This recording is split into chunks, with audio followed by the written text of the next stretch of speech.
Lu semua lagi dengerin podcast awal minggu bareng gua Adriano Kalbi. Ini mungkin tayang tanggal 27 Juli. Kita udah by the way sebelum gua masuk lebih jauh, lu udah semua baca artikel yang gua tulis buat Jakarta Post nggak sih? Lu harus baca karena itu point of view. Gua jarang sih mau nge-share stance political gue. Tapi ya gue hanya mau berbicara dari sisi yang kira-kira gue itu expertise dalam hal itu.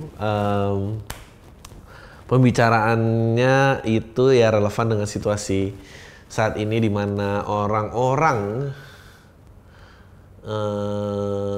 pembela keadilan padahal sebetulnya tersinggung itu menjadi orang-orang yang menekan kebebasan berbicara itu sendiri dan mestinya kita harus bersikap seperti apa sebagai manusia. Dan ya gue ngomongin sedikit tentang siklus Polybius. Ya no wonder lah ya gue nggak viral-viral. Maksudnya siapa yang viral ngomongin siklus Polybius? Semua juga pasti baru tahu siklus Polybius apa gitu. Itulah problemnya gitu. Kebenaran itu beda memang sama demokrasi gitu. Gue udah kayak video pamitnya Skin Indonesian ya. Kalau ngincer uang emang pasti gitu nanti kontennya. Tapi kalau ngincer kebenaran ini ya, mau dakwah apa mau bikin konten YouTube sih? Sayang itu ya gue juga pernah kayak gitu. Maksudnya darah muda yang idealis gitu kecewa terhadap keadaan, dia pikir dia bisa mengubah dunia ini. Nggak ada. This is entertainment industry dan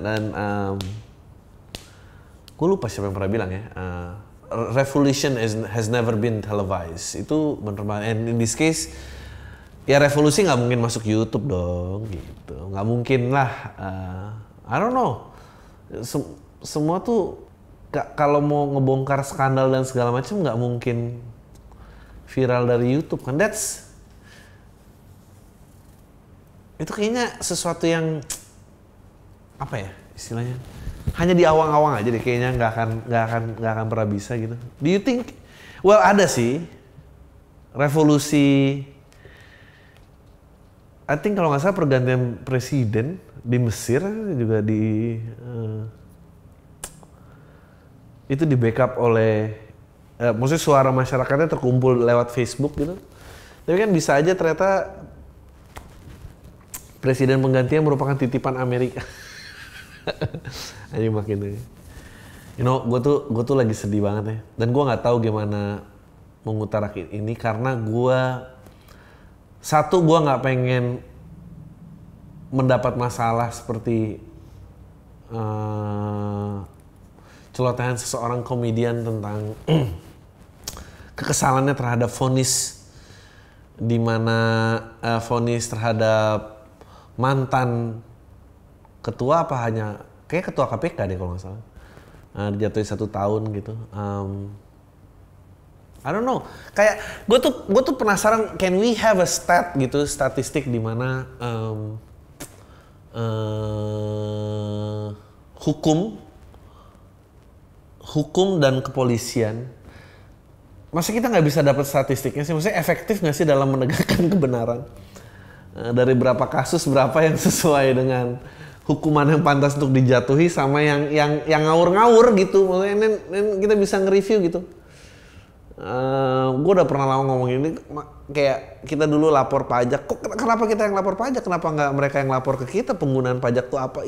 Itu yang lo lapor ke gue, bukan gue lapor ke lo sih. Maksudnya ngapain, kan duitnya udah di lo gitu. Gue hal-hal seperti itu gitu. Gue semakin pesimis dan akhirnya nggak sanggup untuk tidak berkomentar pada saat pemerintah kita mengambil tindakan pemakaian galang antivirus untuk membasmi corona. Menurut gue tuh udah kayak ya Allah gitu.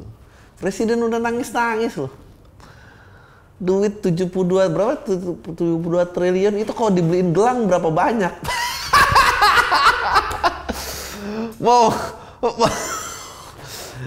mungkin ya.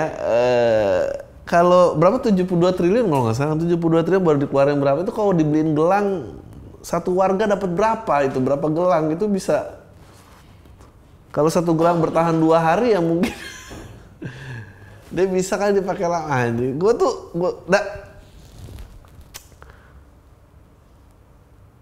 Gue boleh nggak sih bilang bodoh? Boleh nggak sih? Gue masih bertanya nih. Jadi kalau ada yang tuntut, lo ngecap pemerintah kita. Enggak, gue nanya kok. Gue nggak pernah bilang mereka bodoh. Tapi kalau iya, lu perhatiin gue cara gue ngeles-ngeles dari tuntutan hukum. Gue nggak bikin statement. Jadi gue nanya, menurut lo mereka itu bodoh nggak? Mereka itu gue nggak mau sebut mereka itu siapa. Tapi misalnya kontekstual lo tahu siapa yang gue tuju. Menurut lu mereka bodoh nggak sih gitu? Terus gue mau ngomong lagi adalah, tapi kayaknya mereka pun tahu, baru kayaknya asumsi gue nggak ngecap. Jadi soalnya kenapa menurut gue mereka tahu? Mereka abis itu nggak lama bikin aturan yang berusaha melindungi kesakralan keputusan mereka gitu. Jadi kayak undang-undang ketersinggungan, mengkritisi emblem-emblem negara, itu tidak boleh gitu. Tapi gimana orang nggak mau ngeritik ya kalau emang langkah yang diambil dalam penanganan pandemi ini adalah gelang gitu. Maksud gue, ya Allah gitu. Itu mah ide ibu-ibu arisan kali, maksudnya jual-jual masker, jual-jualan hand sanitizer. Ide arisan dipakai dalam segala negara gitu, maksud gua. Tapi orang nggak boleh ngeritik gitu. Itu mah mereka yang minta. Jadi menurut gua mereka sadar mereka tuh seberapa berapa tuh mereka ada. Baru lagi keluar tuh turunannya UU ITE. I know semua orang kemarin ya penjarain aja tuh orang Starbucks yang ngintip-ngintip. Kenapa nggak pakai? Gua nggak boleh pakai perbuatan tidak menyenangkan karena itu karet juga.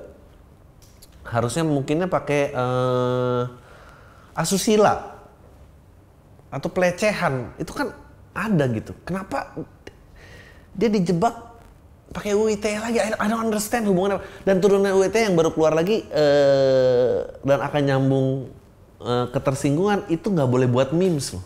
Nggak boleh buat memes. Lo kalau buat meme orang yang tersinggung orangnya bisa prosecute. Kayak mereka tuh kayaknya kalau anak-anak SD tuh orang-orang yang paling jago ngeles tuh kayak enggak ini kayak dia. Tapi gue ada tapinya. Tapinya adalah semenjak era digitalisasi dan website 2.0 ini, di mana dulu ceritanya, gue harus bandingin sama sebelum 98, kita tuh enek sama namanya kuratorial, karena kuratorial narasinya mendukung rezim selalu. Terus kita keluar nih antitesisnya, di mana kita nggak mau ngikutin kuratorial deh, kita masuk ke user generated content aja. Jadi semua bisa bikin konten. Akibatnya apa? Akibatnya akhirnya yang nggak punya kompeten pun bisa mengumpulkan umatnya gitu. Nah akhirnya karena bendanya harus dipasarkan, sebuah berita tuh semuanya juga jadi clickbait karena market udah terpencar-pencar gitu. Gue tuh berharap banget bahwa ya kayak tadi gue singgung bahwa kebenaran dan demokrasi tuh belum tentu selaras loh. Betul bahwa suara rakyat menentukan kekuatannya, tapi ada hal-hal di mana tidak diperlukan voting untuk menentukan bahwa itu tidak benar. perbuatan asusila, gitu. Pelecehan, pemerkosaan, perampokan, pembunuhan itu nggak perlu kayak jika menurut Anda si A itu membunuh, kirim SMS ke 8399 untuk kita tentuin. Enggak, it doesn't work that way gitu. It doesn't work that way. Ya udah ya salah gitu sih menurut gue. Ya akhirnya medianya bikin kayak gitu. Gue nggak tahu ya gue nggak yakin mereka tuh pemerintahan tuh sadar nggak ya dirinya dia tuh begitu. Bisa aja sebetulnya mereka lebih pinter, tapi medianya yang butuh clickbait. Tapi kalau dari pagar-pagar pasal-pasal yang untuk melindungi mereka, menurut gue mereka tuh sadar, mereka tuh segitu aja. Gue nggak bilang bodoh ya, kepala kalian yang bilang bodoh. Gue nggak kebayang di gedung Dewan Perwakilan Rakyat bahwa jadi dalam agenda rapat kali ini kita berusaha memutuskan apa yang negara perlu ambil untuk menyelamatkan dan melindungi warga-warganya dari epidemi corona yang sedang melanda di dunia ini gitu. Ada saran? Gelang antivirus saya, Pak. Dan the whole people ya bagus. Istri saya juga arisannya pakai.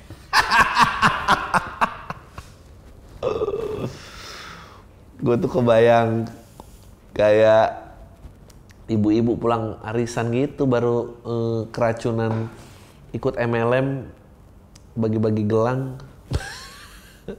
Dia terhipnotis sama teman arisan. Lu tau kan kayak ada teman arisan yang selalu pushy berusaha menjual. Nah ini bagus loh, ini saya udah coba lihat nih, ada kasus brosur nih penyataan Ibu Erni 53 tahun sembuh. Udah tadi ya dokter udah angkat tangan pakai gelang ini. Aduh sembuh. Terus dia pulang. Suami saya nih pusing kemarin ditanya sama kantor idenya apa, kasih ini aja. Terus dia bawa ke kantor aja. Kata istri saya, Pak, ini ada testimoni dari Bu Erni. Men, lu baru sadar betapa negara tuh berfungsi apa enggak pada saat pandemi seperti ini, karena anjing bener-bener kayak I don't know ngapain sih gitu. Gue kalau jadi presiden, gue kemarin nggak nangis. Kalau gue jadi presiden gue bilang I quit, terserah deh lu urusin yang mana. The fact that dia masih bertahan dan nangis-nangis, ya gue rasa titipannya banyak. Jadi dia mau mundur juga nggak bisa.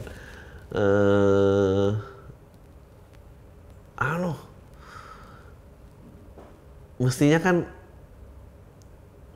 negara tuh ngawasin warganya kayak ibu ngawasin anaknya. Maksudnya there's so many people lose their jobs gitu, their lives, their health gitu. Terus lo nggak ada yang gimana Pak, nggak tahu gitu. Mestinya tuh yang siaran pemerintah tentang update COVID tuh mestinya orangnya udah paling panik gitu. Saya tidak tahu lagi nih gimana pemirsa, ya ampun, please lah, udah kita tuh nggak punya budget, jadi tolong aja stay di rumah lah, udahlah. Saya juga nggak tahu harus pakai apa. Gue kalau ada orang yang nangis, lu tau kan siapa, khusus Dega yang selalu jadi jubir tentang corona itu pasti. Itu juga pada saat dia menerima jabatannya dia pasti paling kesel. Namanya Pak Irwan. Ya yang jadi jubir corona untuk jubir corona mewakili suara pemerintahan untuk menyampaikan kepada warga tentang corona Pak Irwan. Pak Irwan sebersihnya menyambut tugasnya. Tai lah. Gue udah bilang gue mesti ikut passion gue aja. Kenapa sih gue denger orang tua gue katanya kalau jadi PNS hidupnya enak, kenapa gue terima yang kayak gini gitu. Dan tiap hari dia naik di atas berita dan kayak, saya sih personally tahu ide saya apa, tapi atasan saya nolak terus. Saya nggak tahu lah, tolonglah gitu. Nih angka-angka juga palsu gitu. Gue nungguin momen-momen kayak gitu baru tuh gue percaya. Angka penderita baru bertambah menjadi 1.400. Ya Allah, 1.400 lagi. Saya udah bilang, saya juga nggak mau ikutan. Saya mau berhenti aja. Kenapa ya orang-orang itu nggak mau berhenti? Kalau jujur sih pasti maunya berhenti. Gue sih maunya berhenti kalau gue ada mau main. Aduh, pulang juga. Apa yang mau diajarin? Nggak ngerti, men. Nggak ini kayak. Terus kayak jadi ada masalah baru lagi kayak apa tuh? Ada mau pilkada kan tahun depan. Kalau ini masih corona gimana? Ada masalah lagi perumusan ulang Pancasila menjadi Trisila dan apa, ya Allah. Kayak